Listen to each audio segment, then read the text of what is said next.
The needle falls on an old vinyl record, and suddenly the room fills with the warm crackle of a sound you can feel before you recognize it. Forever Mine, Cry Together, Love Train, songs that carried entire generations through joy, heartbreak, and everything in between. They weren't just hits. They were the soundtrack of living rooms, road trips, barbershops, and Sunday mornings across America. But behind those harmonies, behind the spotlight shining on the OJs, stood a voice many listeners remember, but few truly knew. A soft-spoken tenor with eyes full of ambition and a life that moved faster than the fame he helped build, William Powell. Picture him under the stage lights, suit pressed sharp, smile easy, his high notes lifting the whole room like a wave. He was the kind of singer who didn't chase attention, it found him anyway. And yet, his name slowly faded from the stories people tell. So here's a question worth sitting with. How does a man who helped define an era slip quietly into the shadows of music history? Tonight, we walk back into his world, the dream, the rise, and the silent fall of William Powell. The story of William Powell begins in Canton, Ohio, a town where winters were long, churches were full, and music was often the only thing that warmed the walls of a working-class home. Powell grew up like many singers of his era, shaped by wooden pews, choir lofts, and the kind of Sunday mornings where voices rose from the floorboards like a prayer carried upward. In that world, he found not just music, but belonging.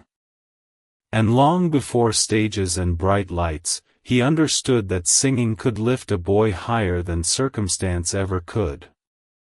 In high school, fate arranged a quiet miracle. Powell crossed paths with two classmates who shared the same hunger for harmony, Eddie Levert and Walter Williams. They were just teenagers, but their dreams were bigger than the town they lived in. One night, after watching Frankie Lymon and the teenagers electrify a local audience, the three boys knew exactly what they wanted to do. They didn't have money, connections, or polished instruments, just their voices, and a belief that those voices could take them somewhere else. They named their first group the Triumphs, a title far more ambitious than their surroundings. 5 young men, singing on porches, in school halls, and anywhere someone would listen. Eddie had the powerhouse voice. Walter had the smooth, steady tone. And Powell, with his crystalline tenor, could float above them like sunlight breaking through clouds. The balance was rare. The chemistry was natural. Even then, people paused when they heard them. Music often finds its path through unexpected doors, and for the boys, that door opened when record man Syd Nathan heard their sound.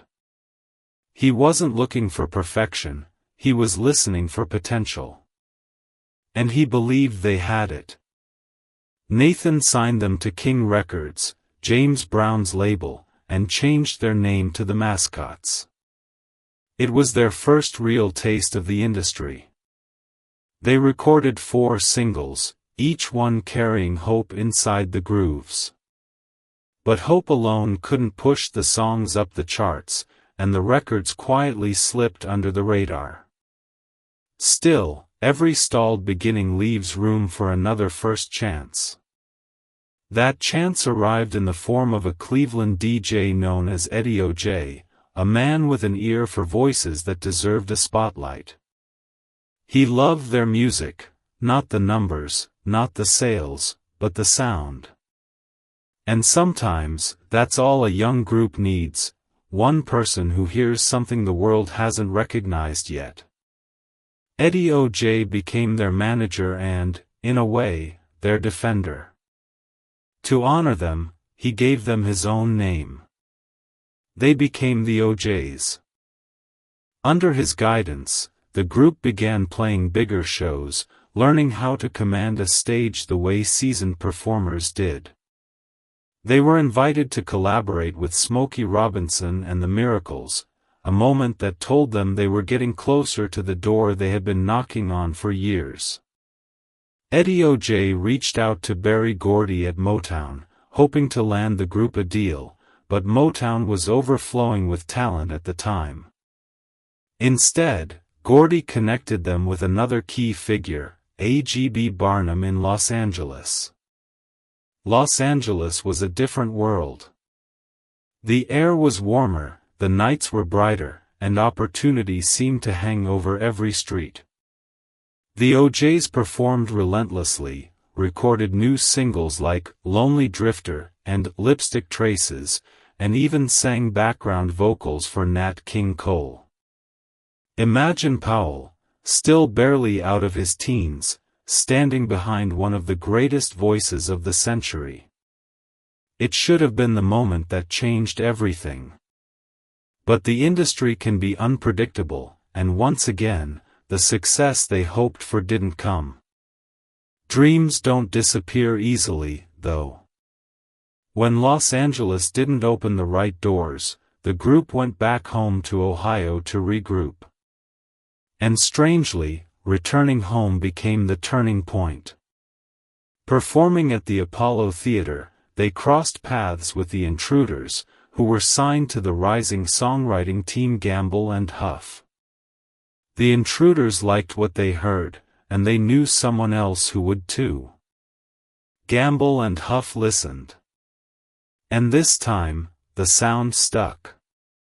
The OJs signed with Neptune Records, the label run by Gamble and Huff and distributed through Chess Records.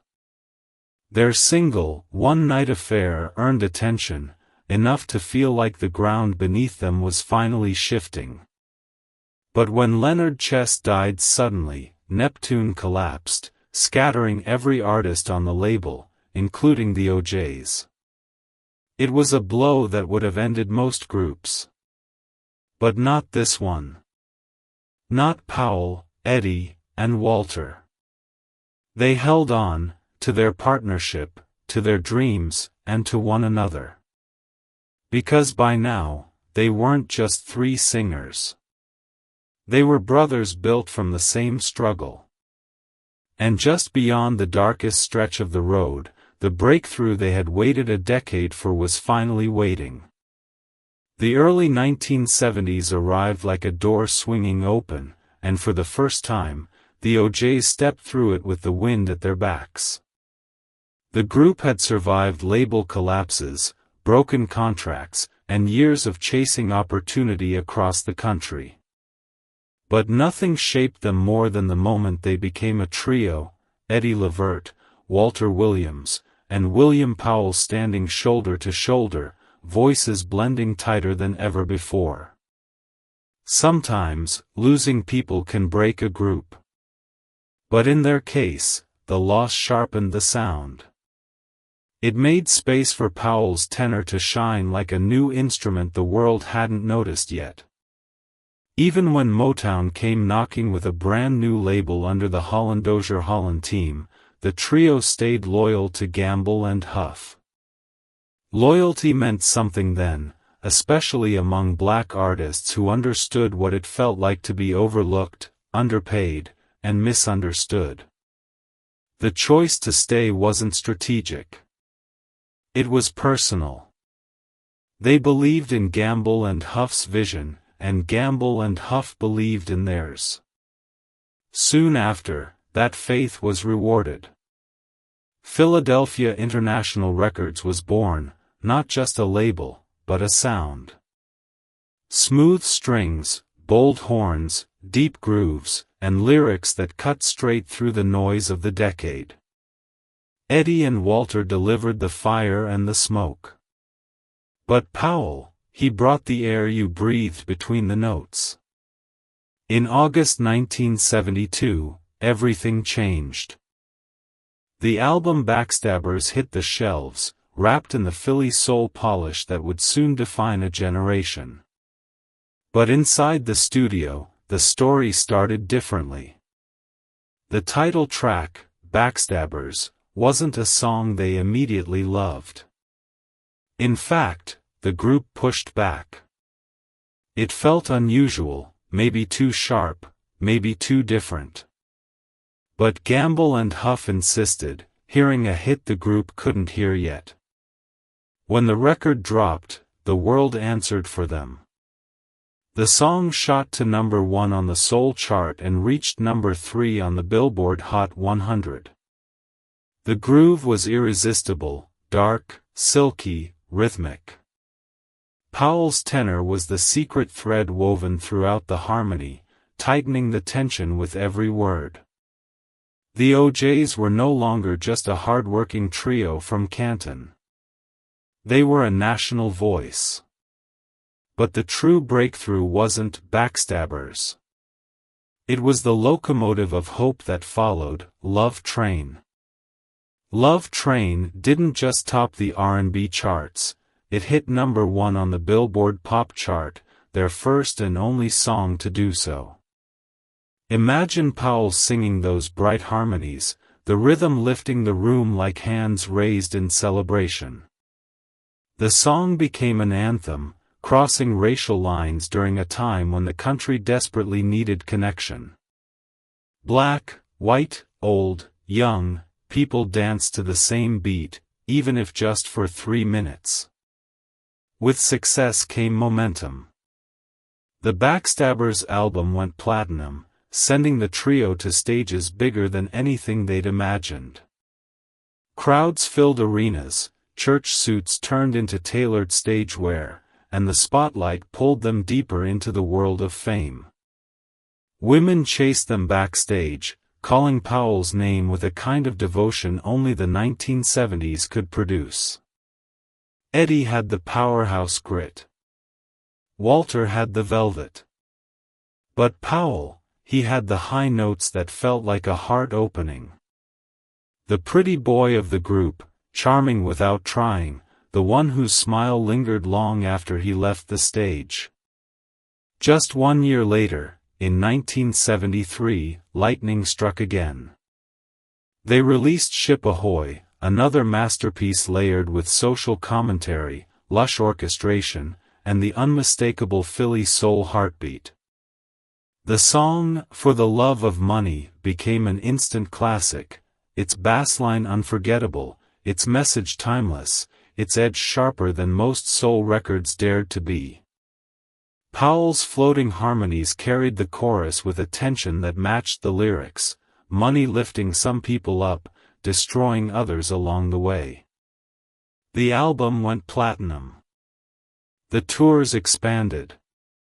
The world finally knew their worth. But amid the triumph, the exhaustion of success began to touch the group. Fame is loud, and it doesn't leave much room for silence. Traveling from city to city, performing night after night, the trio lived fast because the industry demanded it. And like many artists of the era, temptation followed them everywhere: parties, substances, pressure, expectations. It was a decade where talent soared and boundaries blurred. For the OJs, the victories kept coming. Give the people what they want. Let me make love to you. I love music. Living for the weekend. Hit after hit, album after album, they became pillars of the Philadelphia sound, a sound that shaped modern R&B, soul, and even disco. And William Powell, though quieter than the others, sat at the center of it. His voice wasn't just a layer in the harmony. It was glue.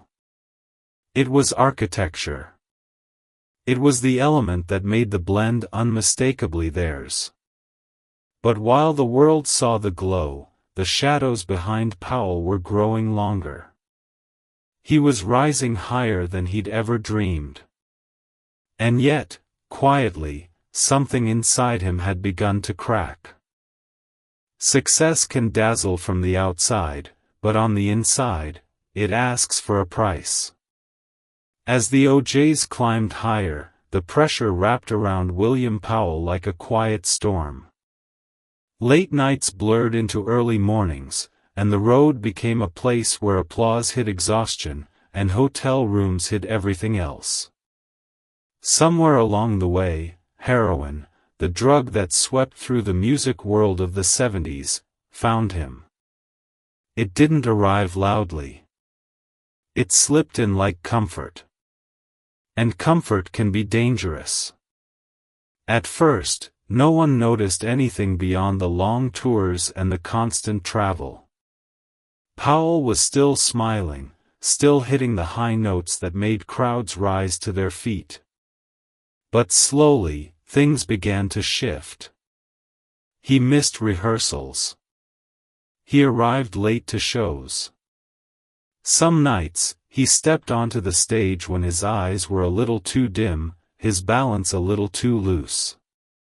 His voice never lost its beauty, but its strength began to waver, the way a candle flickers even while it's still trying to burn bright. Those closest to him understood what was happening, but understanding doesn't always bring answers. The label tried. Eddie and Walter tried. Friends tried.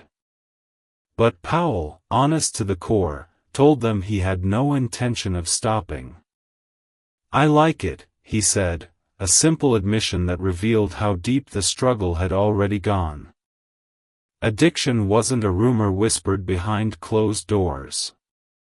It was a shadow walking beside him, and he wasn't ready to let it go. As the months passed, Powell's life became a series of near misses. A dangerous city here. A bad crowd there.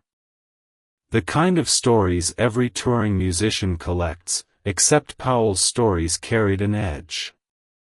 Then came the night everything changed, the car accident. Metal twisting, glass breaking, the sudden violence that turns motion into silence. Powell survived, but not without injury. He was taken to the hospital, bruised, shaken, and in pain.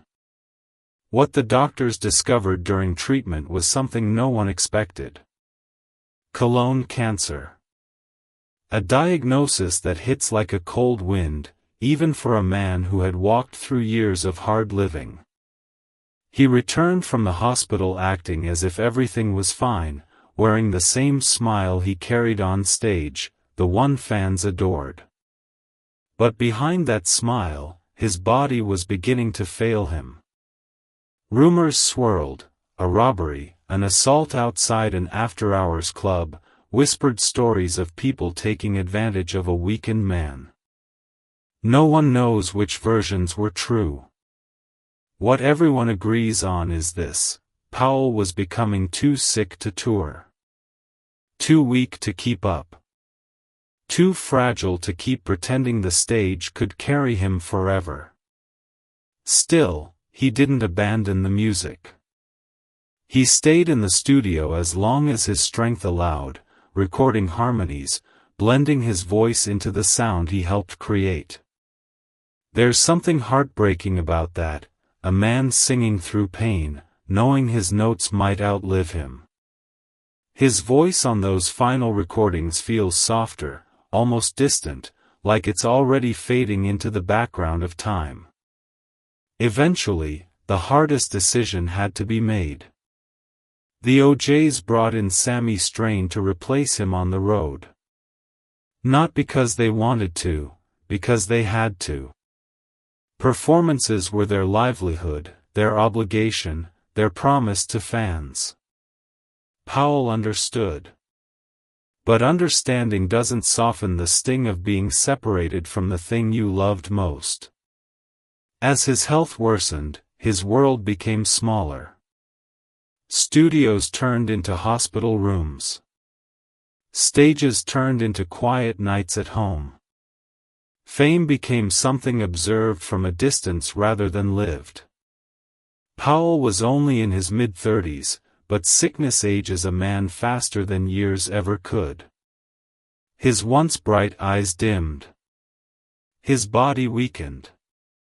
His voice, that pure, soaring tenor, slipped lower and lower until it barely rose at all.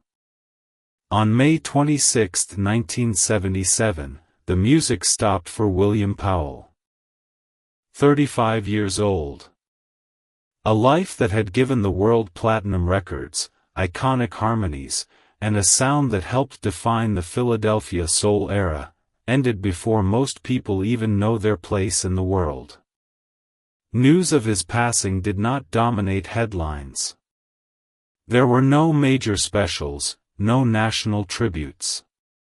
But those who knew him, Eddie, Walter, musicians, fans who heard him live, felt the loss deeply, as if a piece of the OJ's foundation had quietly crumbled. In the years that followed, another wound surfaced, money owed to Powell's estate. His mother received only a small advance, a fraction of what he had earned, and after her death, the family discovered over $1 million in unpaid royalties. Court filings, disputes, public frustrations, they all revealed the truth too many black artists of that era faced. Powell had given the world his voice, but the world hadn't given him what he deserved. And that's the tragedy inside the tragedy. A brilliant singer gone too soon. A legacy shadowed by neglect. A life that mattered, but was never fully honored. In the years after William Powell's passing, something revealing happened, not in the spotlight, but in the quiet corners of American music history. People remembered the OJs. They remembered the hits, the harmonies, the shows that left audiences breathless. And yet, when Powell's name appeared, it felt like a whisper rather than an echo. In a country that celebrates legends loudly, his legacy slipped into a softer space, known mostly by those who truly listened. Among musicians, however, Powell's influence never faded. Artists and producers in the Philadelphia soul movement often spoke of him as the missing color in the OJ's palette, the tone that made the trio's sound complete. In studios across America, vocal arrangers studied the architecture of those harmonies, finding Powell's tenor weaving through them like a delicate thread that held everything together. To them, his contributions were undeniable. Essential. Irreplaceable. But the broader American audience saw another truth. Powell's story mirrored the struggles of so many black artists of his generation. Brilliant. Hardworking. Underrecognized. And caught in a system that often profited from their gifts more than it protected their future. When news surfaced that over $1 million in royalties had never reached his family, it struck a nerve. It reminded the public of how frequently black musicians, especially those who weren't front and center stars, were shortchanged by contracts, labels, and an industry built on uneven ground. Globally, the world that embraced Philadelphia soul continued to play the records Powell helped create. In Europe, especially, the OJs remained icons, their vinyls spinning in clubs and record shops long after the American charts had moved on. Listeners overseas didn't always know Powell's name, but they knew his sound, that shimmering lift in the harmonies, that brightness that could turn a chorus into something unforgettable. In America, though, his story carries a weight that belongs uniquely to this country, a reminder of how easily a foundational voice can be overlooked, how brilliance can be both celebrated and forgotten at the same time. And how important it is, especially now, to tell the stories of artists who never received the recognition they deserved. Because remembering Powell isn't just about honoring a singer. It's about honoring the truth. There's a moment, when you listen closely to an OJ's record, where the harmony opens like a doorway, and in that doorway, William Powell's voice still waits. Soft, steady, unmistakable. It rises through the years as if refusing to disappear, as if insisting that even a life cut short can leave a mark that outlives the body that carried it. Powell didn't stay long enough to see the world fully honor him. But the music he helped build refuses to let his name go silent. His legacy isn't measured in headlines or magazine covers. It lives in the architecture of sound, the way the trio's harmonies click perfectly into place, the way the Philly soul movement grew into a force that shaped American music. Powell was one of its quiet architects. A man who didn't need to stand in front to be essential. There's a rare beauty in that, a strength found in subtlety, in contribution without demand, in talent that served the whole rather than the self. His story carries a softer lesson, too. Brilliance doesn't always come wrapped in spotlight. Sometimes it's found in the person who shows up to blend, to support, to elevate the room without asking for anything in return. Powell showed us what it means to give your gift completely, even when the world doesn't give everything back. And so the question becomes ours to answer. If a voice shaped the soundtrack of our lives, don't we owe it a place in our memory? Don't we owe it a moment to be seen, finally, in full? Tonight, we honor William Powell, not just as a singer, but as a man whose notes helped carry a generation. A man whose talent deserves its name spoken clearly.